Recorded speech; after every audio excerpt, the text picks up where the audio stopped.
అందరికీ నమస్తే. నేను మీ రచన. ఆవిర్భవ దృశ్య కవిత వేదికకు వీక్షకులందరికీ స్వాగతం. ఈరోజు నేను మీకోసం చదవబోతున్న కవిత గిరిప్రసాద్ చలమల్లు గారి ఆడపిల్లనే నేను. నేను నా అడవి, నా కోసం అడవి, అహర్నిశలు అడవికై నేను. అడవి నా బిడ్డల ఆకలి తీరుస్తుంది. నేను నా సావాసం అడవితో అనాదిగా. నా దరికే దినోత్సవం రాదు. అంతర్జాతీయ మహిళా దినోత్సవ సంబరాలు మైదానంలో ఒక్కరోజు, అడవిలో ఏనాడైనా. ఆ 3 రోజుల బాధల్లో ఆకులో అలములో నాకు రక్ష. రక్తహీనత రక్షలో నేనెరిగిన తరాల వైద్యం నా అడవిలోనే.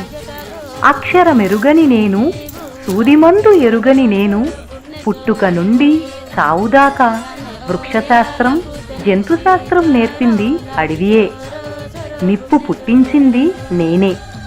కట్టుబాట్లు ఆచారాల పేర పట్టుమని 10 ఏళ్లు నిండక పెళ్లి బంధనాల్లో చిక్కి బాల్యంలోనే పురుళ్లతో చిక్కి శల్యమవుతున్నా నేను. సంగమంటే ఎరుగని నేను జంతువులతో మసులుకుంటా మనసెరిగి. నన్ను మించిన సైకియాట్రిస్ట్ లేడు సుమా. నా కోసం గలం విప్పిన నా తోటి బిడ్డల పానం తీసిన మైదానం చట్టాలు. నా చట్టాలను తొక్కిస్తూ త్రుంచేస్తూ మైదానపు ఆర్థిక బంధువులు మా ఇలాకాలోకి చొరబాటు. పొట్టకూటి కోసం అడవి వెంట మేము నడుస్తూ పోతుంటే అది రాష్ట్రమో దేశమో తెలీదు. ఎల్లలు ఎరుగని నాకు ఆధారాల్లేవు, పాస్పోర్టులో లేవు. నేను ఈ నేలబిడ్డనే. ఏం చూపాలి నేను పౌరసత్వం కోసం? నా పూర్వీకుల ఆటలు నా సంస్కృతిలో సజీవం. అడవి వాయిద్యాలు నా ఇంట్లో పదిలం. ఈ దేశ మూలవాసి నా గర్భం నుండేననేది నా చరిత్ర. ఎన్నో గర్భాల విచ్చిత్తి వైద్యం అందక నేడు. నిండు చూలాలినైన నన్ను జోలెలో మోస్తున్న రీతి.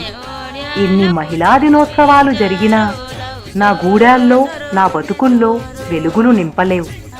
ఆదివాసీ ఆడపిల్లని నేను, భీమా కొరేగావ్ యుద్ధవీరుల కన్నతల్లిని. చరిత్రలో ఎందరో పోరాట యోధులను కన్న పేగునాది. ఎవడురా నన్నడిగేది రుజువులు, చరిత్రంతా నాదే. ఇంతటితో ఈ కవిత సమాప్తం. మరలా వచ్చే కార్యక్రమంలో మరో మంచి కవితతో మీ ముందుకొస్తాను. అప్పటి వరకు సైనింగ్ ఆఫ్ మీ రచన.